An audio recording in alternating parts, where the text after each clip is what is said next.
questions, please raise your hand and we'll get a mic to you. Start right up front.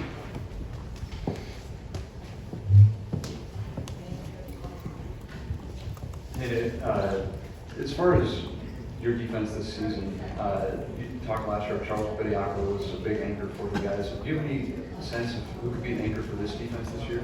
Yeah, it's a good question, and we've talked a lot about defense with our guys. You know, I've been in Alabama 4 years. 2 of the 4 we've been ranked in the top 3 of the country in defensive efficiency, and those are the 2 years we've won the SEC, regular season and tournament both. So when we've been good defensively, we've had really successful years. So our point with our guys, we've got to be great defensively. Now, we've done it 2 different ways. 3 years ago, we didn't really have an anchor like that, but we had Herb Jones, who was covering a lot of mistakes.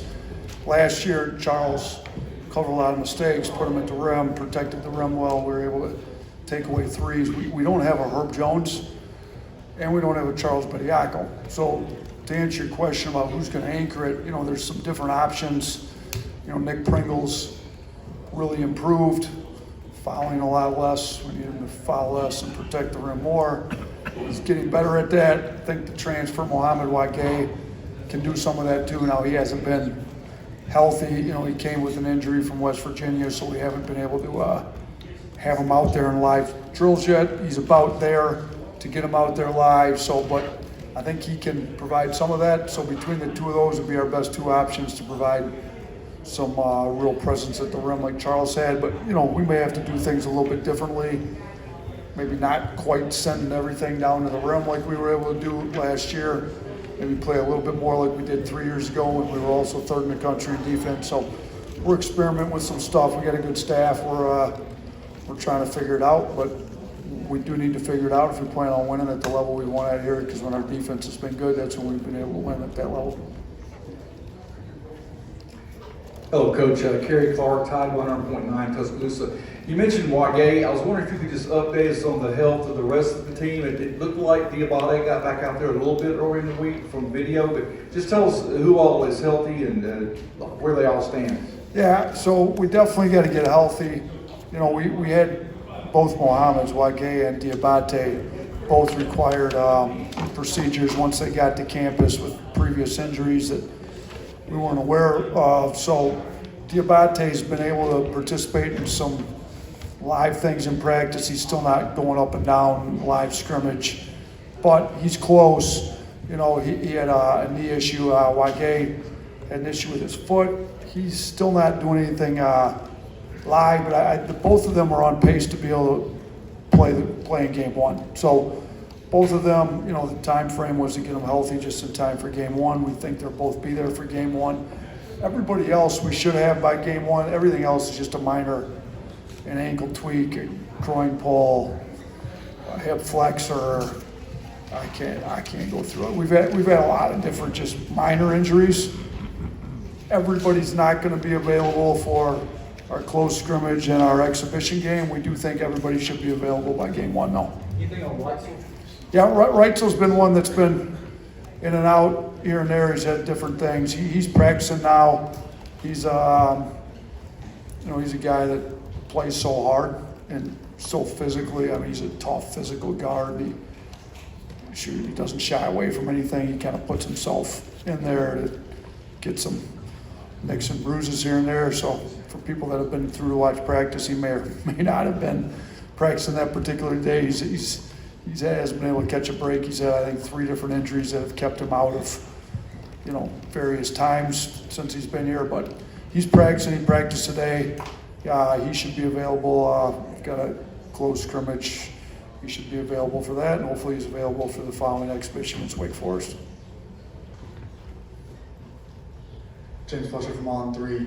You had staff turnover this year at almost an unprecedented rate. How are you still able to succeed in the transfer portal and pitch to those players when it was just you for an amount of time and then you were still building your staff out?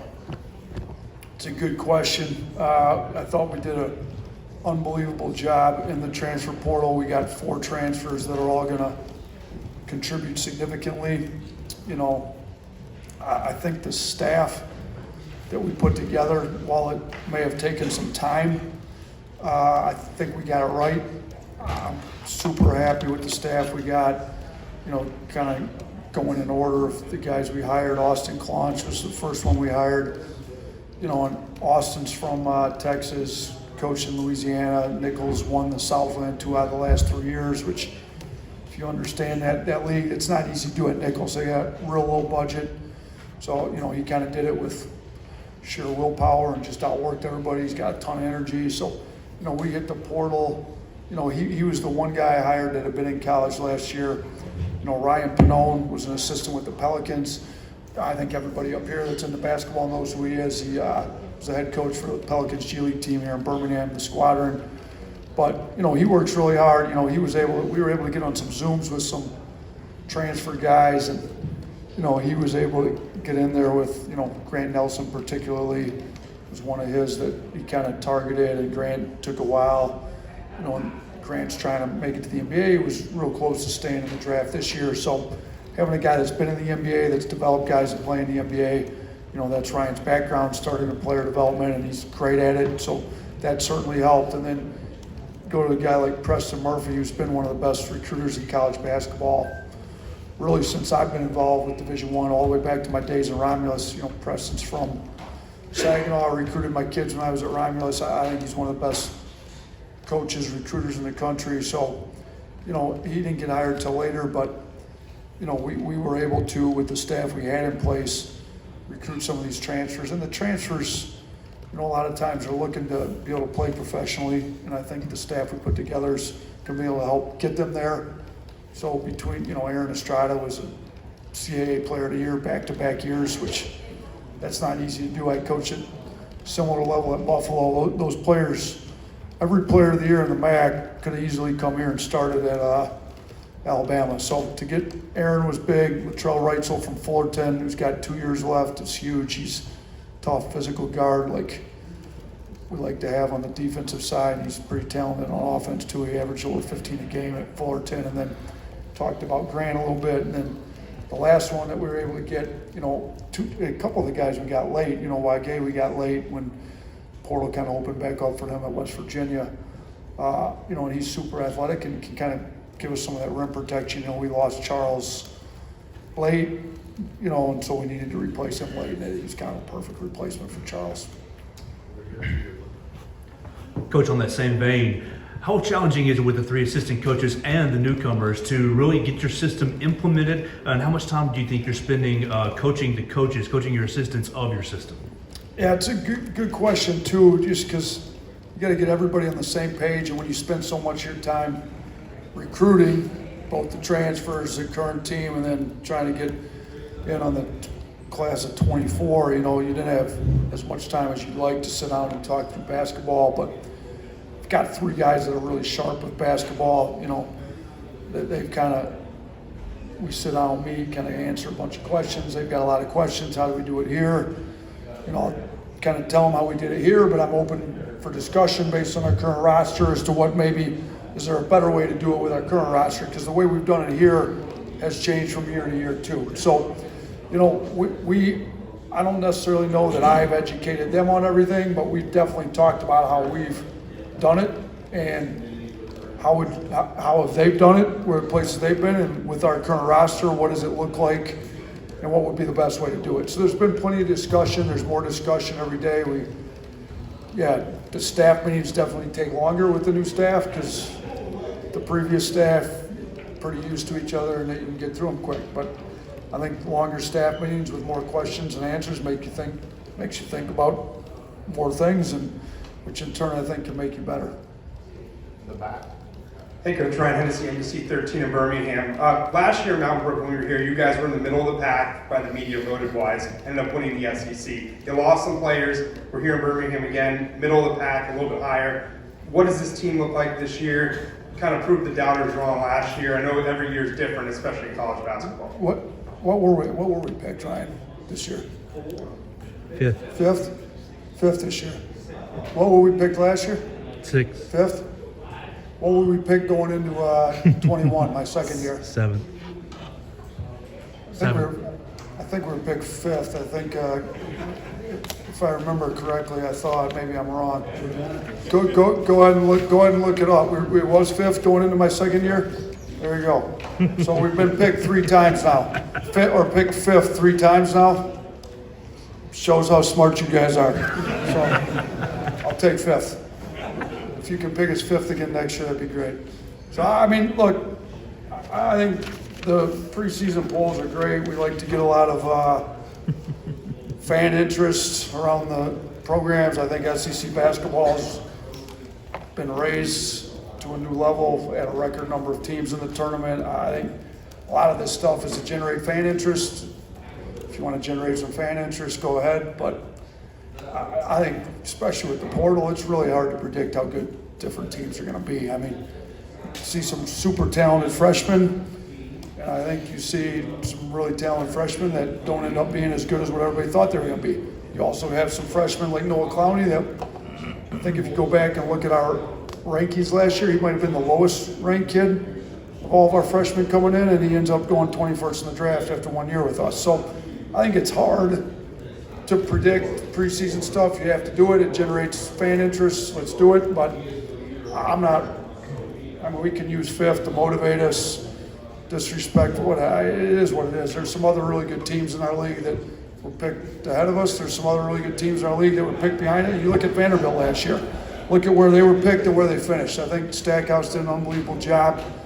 I think when I looked at Coach of the Year voting, I went to see who made the biggest jump between preseason and where they actually finished. I think he did a better job than anybody, which is why he had my vote. So, you know, would I like to be picked fifth and finish first again? Yeah, I would. That's our goal, I think, but I think that's 14 teams' goal to finish first. So, you know, people think we'll be the 5th best team. They've thought that twice previously, and we ended up outperforming it. I think when they picked us a little higher 1 year, we performed less than what they thought. So what matters is how you play when the ball tips up here in 3 weeks and how you play in SEC games, and that's what we're concerned with, getting better every day. Very nice. And Mark Sears, a Muscle Shoals guy, went to Ohio. You kind of got a diamond in the rough in him. Last year had a big season. This year, obviously, veteran leadership. What does he mean to your team this year, and what have you seen out of his growth? He's our leading returning scorer. He was our second scorer behind Brandon Miller last year. You know, he's our one kid from Alabama. He's been great for us. Plays hard, can really shoot it. He tested the draft. Worked out from some NBA teams, got some feedback. You know, we're trying to work with them on, you know, what he would need to do to make it at that level. So to me, it'd be great for a kid from Muscle Shoals that didn't really have any high major offers coming out of high school. Went to Ohio, and then we were able to bring him back home. And if we could get him to help him achieve his dream of playing in the NBA, it would be great. You know, he's already won the SEC in his home state school at Alabama. So we need him to lead. We need him to be better than he was last year, and he was really good for us. And he knows that. He's been more vocal. He's been a better leader for us. He's really, it's hard to say he's improved his shooting, but he's improved his shooting. He was a pretty good shooter last year. You know, we're really working on some more playmaking abilities, you know. And we don't really have a true point guard per se with the way we play, as fast as we play. We got multiple handlers, but he needs to have some more point guard responsibilities, show he can play and pick and roll a little better, get downhill. So we're working on all that with him and then trying to get his defense better. But we need him to have a great year for us. I think he expects to, and, you know, I think he's primed to have a really good year for us.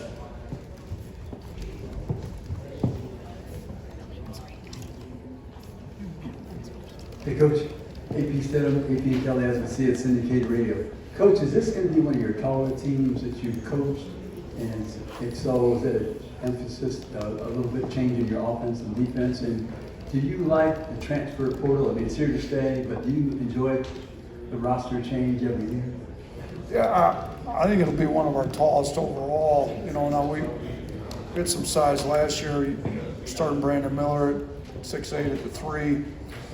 You know, I played him at the 2. Should have played some 1 even. So, you know, I think we can do that with Grant Nelson, kind of play him all over at 6'11". Jaron Stevenson can play a similar role at 6'10", 6'11", is what Noah Clowney played. And then we've got Pringle and Wage, you know, inside there. You know, we've got some longer guard. Sam Walters can play 2-3 at 6'9". Ryland's grown, he's 6'6". So yeah, we've got some length. You know, will it change how we play? I mean, we're always tweaking things a little bit. There's going to be no significant changes. We're going to play fast. We're going to keep the floor spread. We're going to take a lot of threes. It's going to be open, modern offense. You know, maybe we'll post up some mismatches a little bit more with Grant Nelson. He's comfortable in there, but we're going to have him playing a lot more on the perimeter than what he's done in the past. So, and the transfer portal thing, I don't mind it. It is what it is. You better adjust and figure it out. I think every year you should plan on probably losing a couple guys. You know, and you look at us last year, we had, Noah, Dom Welch graduate.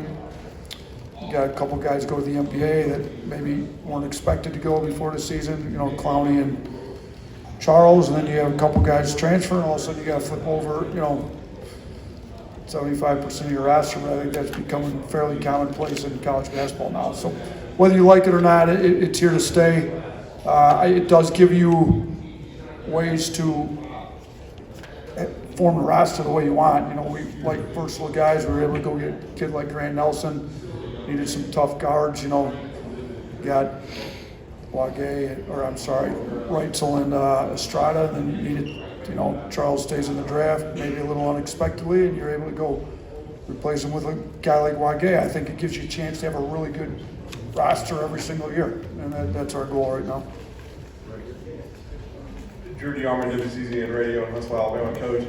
I know you talked about a guy like Clowney being better than you thought. Talk about Chris Parker. I've heard some good things about him, about how much you like guys love him in the creating process. And then you mentioned Riley Griffin. What kind of leap did he make in his sophomore year? Ryland can make a big jump. He was good for us as a freshman. He grew a little bit, got stronger, he's shooting it better, he's got a year in the system, so he knows it better. We need him to be better defensively, better decision-making with the ball, and he definitely got those capabilities and can be good for us. And Chris Parker's, coming, it's always hard for guys coming out of high school. They got to adjust to the speed of the game. So we're working with him on his shooting. If he could shoot it, he's got a chance to be really good. He's long, he's athletic, he plays hard. So, we're trying to sell him on kind of that Herb Jones defensive role. He's definitely not to Herb Jones' level on defense, but he's got some physical tools to get there. So, he can be a versatile defender. We just got to keep coaching him, teaching him our system on defense so that individually he can be great within the team system on defense. But he's got a chance to help us for sure. John Daniels, Associated Press. Last year, you can obviously kind of had Brandon Miller doing what he did. Do you feel like it'd be more of a kind of a committee thing in the final minutes of the game? Can that be good for your team? Yeah, I don't know if we've got anybody that's going to go number 2 in the draft this year, so it probably will be more by committee. We've got really good options. Aaron Estrada's proven himself at the college level, at a high level. He's going to definitely have the ball in his hands a lot. Grant Nelson's a big-time player that should be playing in the NBA after this year. You can go to him. Mark Sears is our second leading scorer last year on the number 1 team in the country. He's back. Between those 3 guys, you've got great options. But then you've got some other guys that I think can, guys that have played big in big games. I think Ryland's never scared of the moment. I think Reitzel's showed up big in big games, and I think you just got some other guys that can make some tough, smart, heady plays. So I don't think it's where we're going to have one guy that everybody knows is going to get it. I think it's going to be shared a little bit more. We're kind of game to game, see who's playing well, see what the matchups are like those particular games. But I would definitely think we would have a little bit more by committee this year.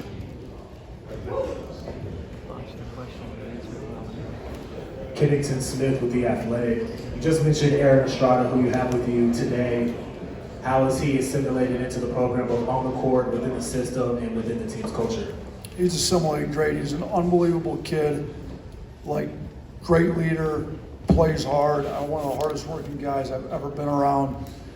And then his skill level is really high, and we chart everything in practice. at the rim finishing percentage is as high as any guard I've ever had. I mean, he can finish, got the whole finishing package. You know, he shoots it well from three. You know, and he can be a great defender. So he's not missing much. And really, to be honest with you, I think one of the best things he does for our team is he brings it every day. Like, he's not up, down, up. He's every single day. You know what you're getting from Aaron, and he's a hard-playing guy. You know, and he's going to have some days where he shoots a lot better than others. Last week he went 10 of 15 from three one day. He's not going to do that every day in live play, but he is going to play hard. He's going to bring everything he's got every day, and I think that makes us a lot better as a team. When you don't have to beg your point guard to bring effort every day, you know, between him and Sears, I think those two guards, and Reitzel too, all three of those guys in the backcourt are everyday guys and just bring it every day. It sets the tone for your team, and I think it allows you to have tough, gritty, defensive-minded, blue-collar type of guys and a type of team like we want to have. Okay, thank you guys. Thanks.